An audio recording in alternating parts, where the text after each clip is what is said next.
All right, let's get right into it. Today we're going to unpack a really important law, India's Consumer Protection Act of 2019. This is the law that's designed to have your back every single time you buy something. I mean, seriously, who hasn't, right? That sinking feeling you get when a product you just bought breaks or a service just completely fails to deliver on its promise. It's something we've all felt, and it's exactly why this law is such a big deal. Do any of these sound familiar? You bet they do.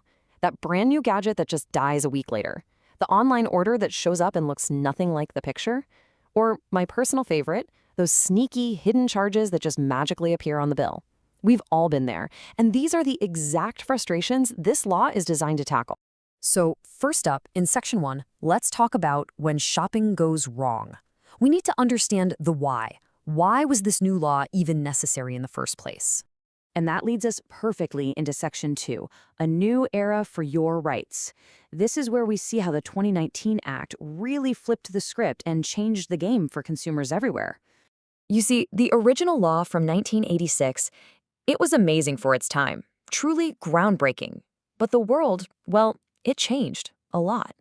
The internet exploded, e-commerce became the norm, and suddenly we were buying things from all over the globe. The old rules just couldn't keep up. It was definitely time for a serious upgrade.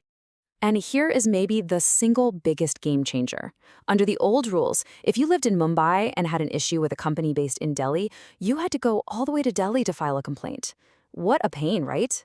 Well, the 2019 Act completely changed that. Now you can file your complaint right from where you live or work. That makes getting justice so much easier. Okay, so you have this powerful new right to file a complaint from your own city. But how does the system actually work?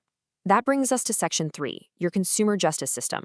The whole system is set up like a really clear three-level ladder. For most everyday issues, claims up to 1 crore rupees, you'll start at the district commission. If your claim is bigger, between 1 and 10 crores, you head to the state commission. And for the really big cases, anything over 10 crores, that's handled by the national commission.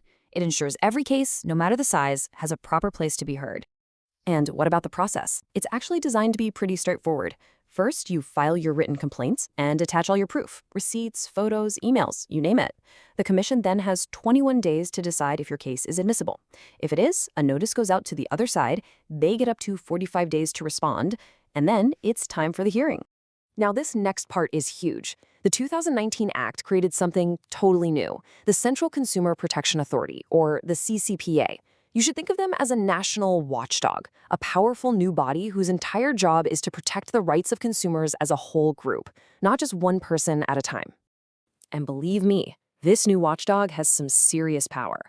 The CCPA can launch its own investigations, force companies to recall unsafe products, and shut down unfair business practices.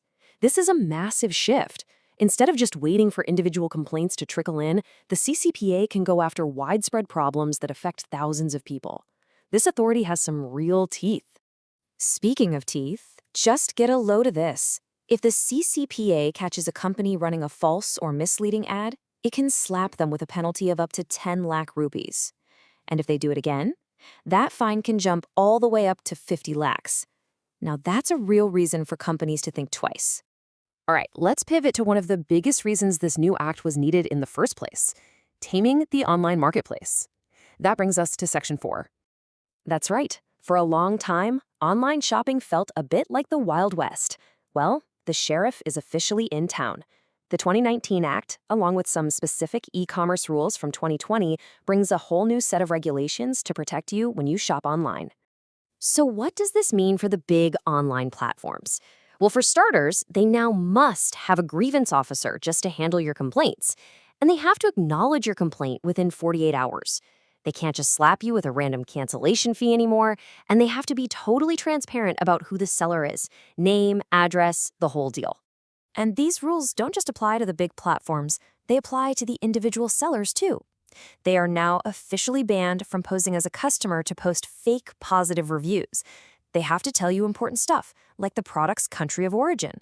And if you get something that's defective, they can't refuse to take it back or give you a refund, period. So, after all of that, let's bring this all home. Section 5 is all about one thing: know your power. Let's talk about what this all really means for you. So when you boil it all down, after everything we've talked about, what's the single most important takeaway from all of this? It's simple. You now have consumer superpowers. You can fight for your rights from your own city, even filing complaints online. You have a powerful national watchdog, the CCPA, actively looking out for you. The entire online world now has a clear rulebook designed to keep you safe. This law fundamentally shifts the balance of power back to where it belongs, with you, the consumer. So the system is now in place. The tools are available to you. The question isn't just about what the law can do anymore. It's about what you'll do with this knowledge. Because being an informed consumer is the very first step to becoming an empowered one.